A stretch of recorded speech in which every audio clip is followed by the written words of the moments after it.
Sedulur Starling Pitutur, semoga kita selalu sehat, semoga kita selalu dapat merasakan dan bisa memikirkan. Karena di episode yang lalu kita mengulas tentang syarat-syarat seorang manusia sebelum memeluk agama tertentu.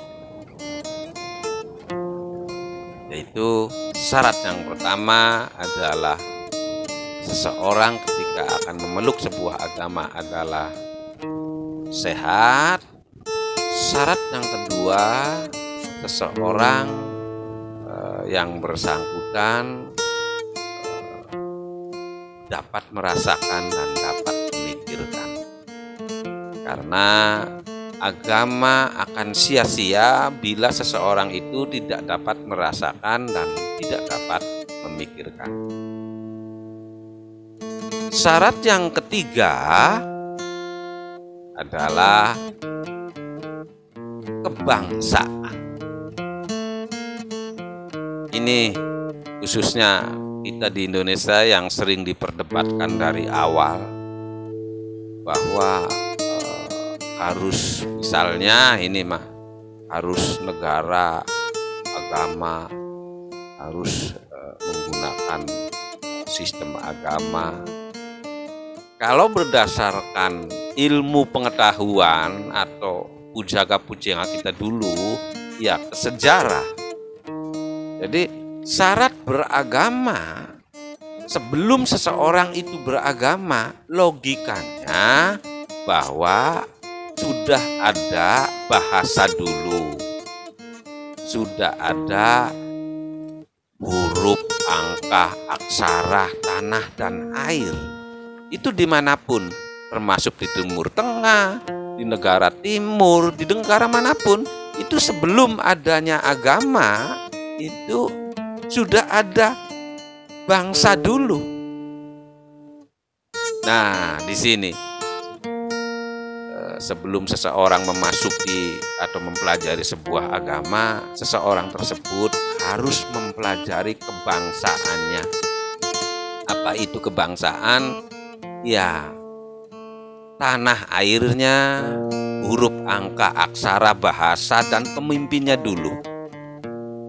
Karena agama datang setelah seseorang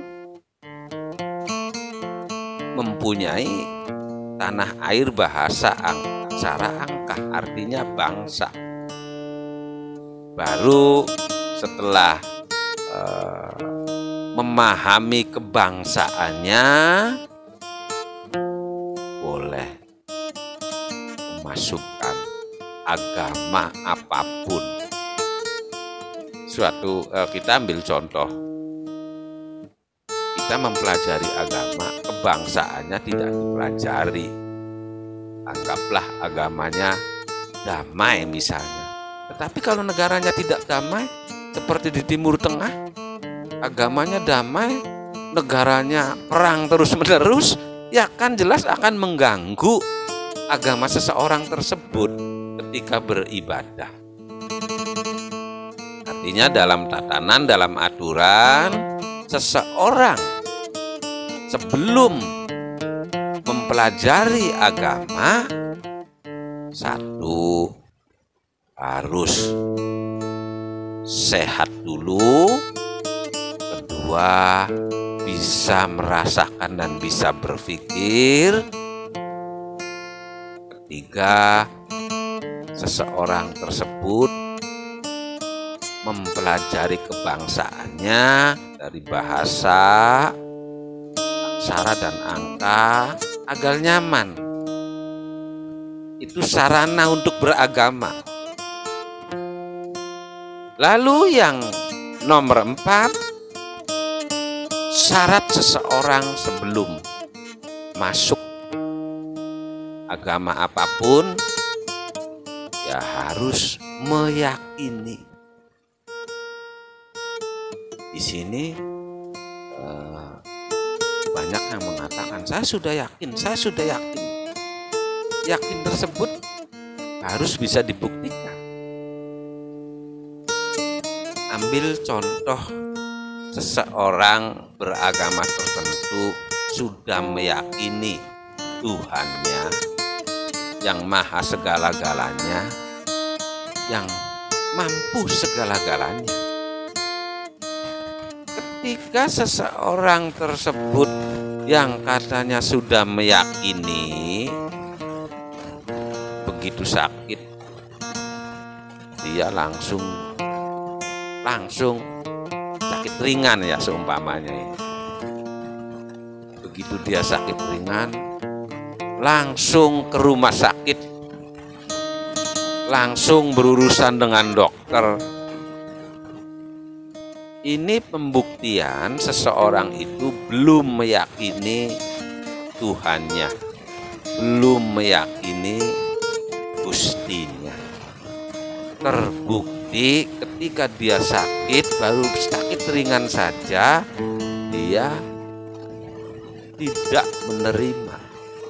Artinya langsung berobat berat. Itu pembuktian seseorang meyakini Tuhannya.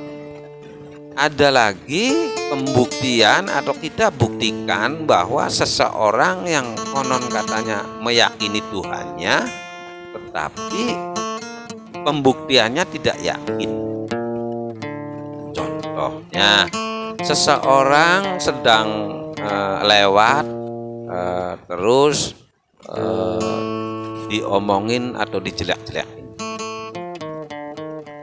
Dengan omongan jelek tersebut, membalasnya dengan lebih dari omongan, misalnya memukul dengan cara fisik atau melempar dengan batu. Itu membuktikan bahwa seseorang tersebut belum meyakini Tuhannya, belum yakin dengan Gusti Allah, belum yakin dengan Pangerane. Karena ketika dilukai yang ringan, dia pengen membalas yang berat. Itu pembuktian seseorang tersebut belum yakin terhadap Tuhannya. Ketika seseorang belum yakin, tidak yakin dengan Tuhannya, tidak yakin dengan penguasa jagat raya ini, maka beragama pun akan sia-sia. Syarat beragama yakin, mempercayai Tuhannya yang maha segala-galanya. Dan itu harus dibuktikan, tidak dengan omongan, tidak dengan penampilan, tidak dengan perilaku yang menonjolkan bahwa yang paling agamais. Tidak. Syarat sebelum beragama adalah meyakini Tuhannya. Itu yang utama. Saya ulangi lagi, akan sia-sia agamamu bila kamu tidak meyakini Tuhanmu atau hanya pura-pura saja yakin. Yang terjadi ya memvonis umat, menyalahkan orang lain seolah-olah dirinya Tuhan. Begitu saja dalam konten kali ini. Mohon maaf bila ada kesalahan yang saya sampaikan. Semata-mata ini untuk pembelajaran. Saya hanya menyampaikan bahwa sebelum kita lahir ada tatanan-tatanan, aturan-aturan yang perlu kita sampaikan. Terima kasih. Matur nuwun.